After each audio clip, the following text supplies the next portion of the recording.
You're watching Search and Destroy. This is Sy Keeler from Onslaught.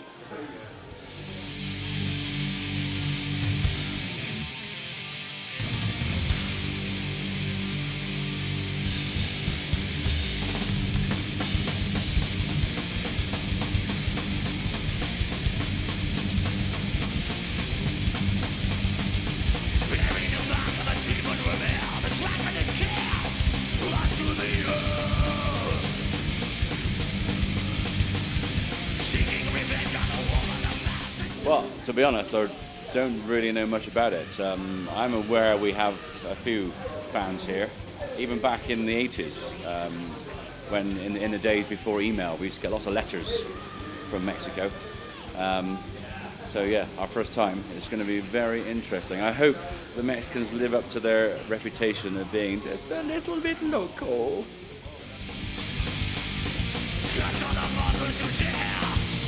So fight with your base.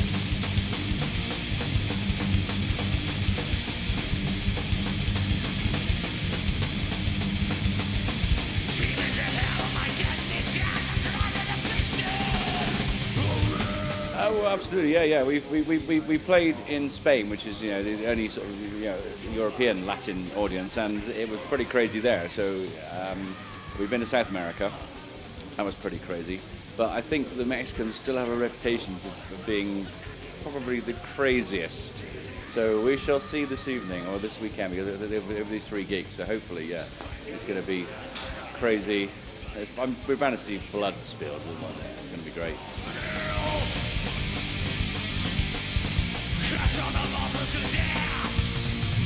Fight with the beast.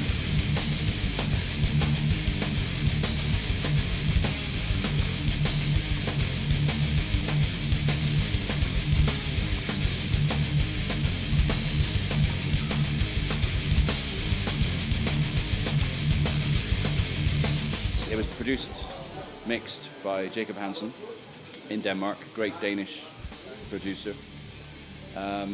It's 8 songs, 45 minutes, and every band says this when you write and record a new album. Every band says, or hopefully every band would say, it's the best album you've ever done. And this, I can honestly, faithfully say, this is the best album Onslaught ever done. It's fantastic.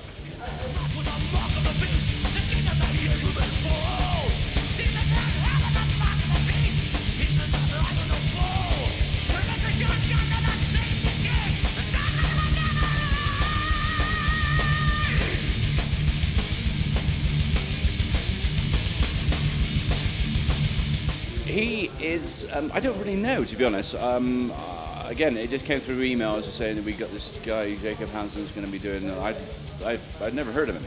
So I obviously went and checked him out immediately, and said, well, yeah, he's done a lot of pretty extreme metal stuff. He's in bands himself. He's in a Danish band called Invocator, original 80s thrash band, which I wasn't aware of at the time. He plays guitar with Beyond Twilight. He sings in a band called Anubis Gate. So he's a multi-talented, and to look at the guy, you wouldn't say he was like a metalhead at all. He looks quite straight. But yeah, when I went and checked his stuff out, and he does, a name check you probably wouldn't hear a man from a thrash band talk about is a Danish band called Pretty Maids.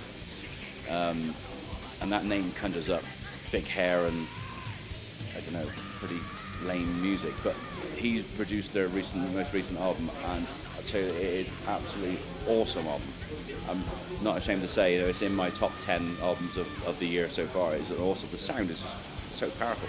So Jacob, I mean, just the whole production, recording. Well, we were in there for the guitars were done back in the UK, obviously to save money, save time, and the vocals and drums were done in Denmark. But just recording, we were just there for that week. And the album was sounding awesome. Lovely guy. He's got a great track record in metal, so good choice.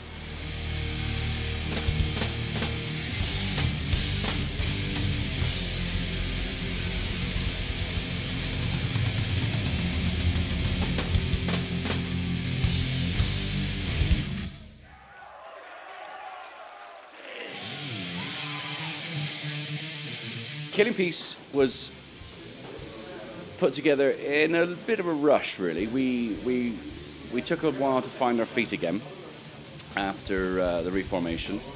The songs we were writing initially weren't really working that well, and then I think one day Nige came up with the title track, Killing Peace, and that was it. We went back and rewrote everything that we'd done prior to that, and everything after that was the direction Onslaught, where we found our feet again, basically.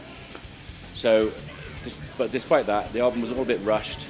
It wasn't quite when we had studio time booked with Andy Sneap. We had to get in there and get it done. Some of the songs were a bit rushed at the end. We didn't have the time to take over it like we did with the new album. So although it's a great album and I'm very proud of what I've done on it, we've moved on now, 3 years later. We've had 3 years to write the new album, Sounds of Violence, and I am, again, so proud of what this band has achieved with this album. We got a new songwriting team as well. Andy Roster Davis, the new guitar player, he has brought a new feel to the band as well. I mean, we haven't lost any of our metal edge. I would say a small description of what we've got at the moment is refined aggression. Nice brings the aggression, Andy brings the refinement, and it's just a fantastic mix of. It's an awesome album.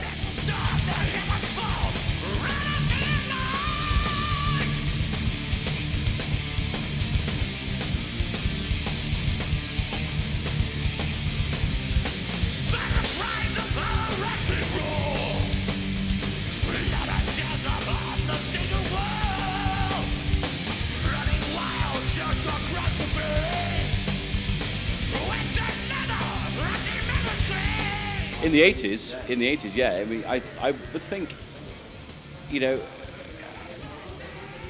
thrashing in the 80s was crazy. I mean, there were no restrictions. Nowadays, in the UK and in pretty much all of Europe, you have restrictions as far as the crowds go.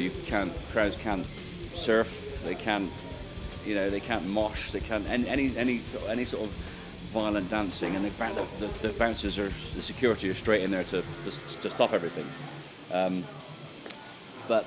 So these days it's all pretty tame, It's not as exciting as it was in the 80s. In the 80s, it was there was blood at every gig. There was bruises. There were broken bones.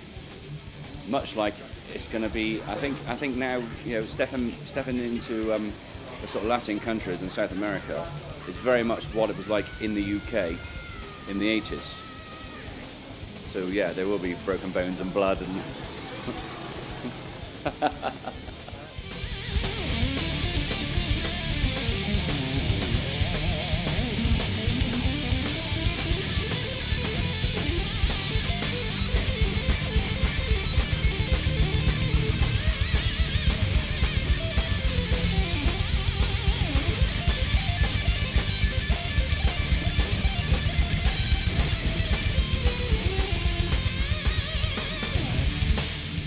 All over the world, you've got the American bands. You've got Warbringer and Bonded by Blood.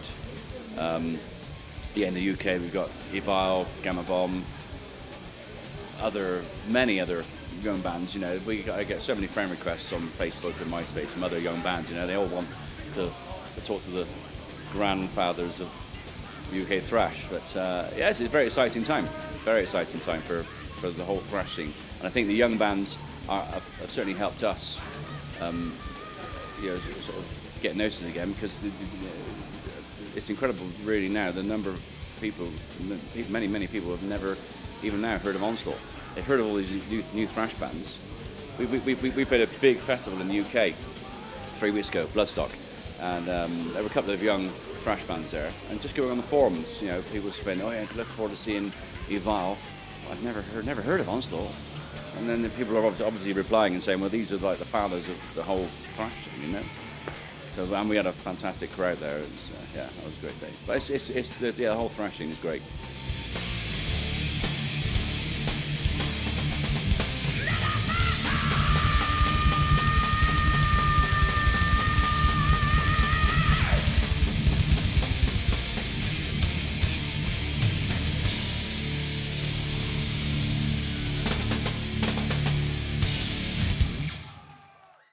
Yes, but the UK's always been very strange. Certainly now in the 21st century, the UK is very strange towards thrash. We definitely get a better reception in Europe, in mainland Europe, and a lot of thrash bands would find that the Destruction Created, they would come over to the UK and they maybe do one show in London, and that'd be it. They'd be off again. But I think everywhere in Europe, because of the recession, everywhere in Europe, unless you're going out with a big package of bands, you know, the big four, for example, you know, that's going to pull, you know, people are going to spend their last pennies to see that, aren't they? But it's very difficult in the whole economic climate in the UK to go out and do a huge UK tour, whereas in the 80s you could, you know, you could do a UK tour, and then 2 weeks later you can go out again and do a 2-week UK tour, you know, and it'd be rammed in there. But these days it's very difficult for any band to pick up any sort of audience, you know, get a regular. We got a regular crowd in there.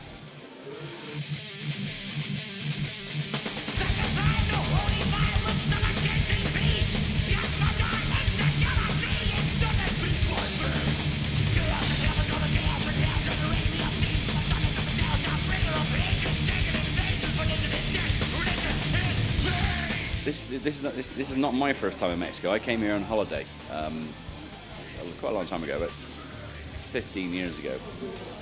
Not here in Mexico City. I was up in the Yucatan doing the whole tourist thing. And personally, for me to be back in Mexico is awesome. The food, the beer, and the people. It's awesome to be here. And so I have a feeling it's going to be a good 3 dates, and we'll definitely be back, both here and in your home country. You're from Mexico, are you? But you broadcast to Spain. And, right. So hi to all you Spaniards. We will be coming to Spain real soon. But certainly, yeah, here in Mexico, this is just awesome. And just listen, you know, you just take in the whole ambience of the place. You've got some Latin music playing in the background there, and the smells. It's not smell-o-vision, unfortunately, but the smells. I mean, you drove into the city last night, and it's just smell of food. As the Mexicans make good beer.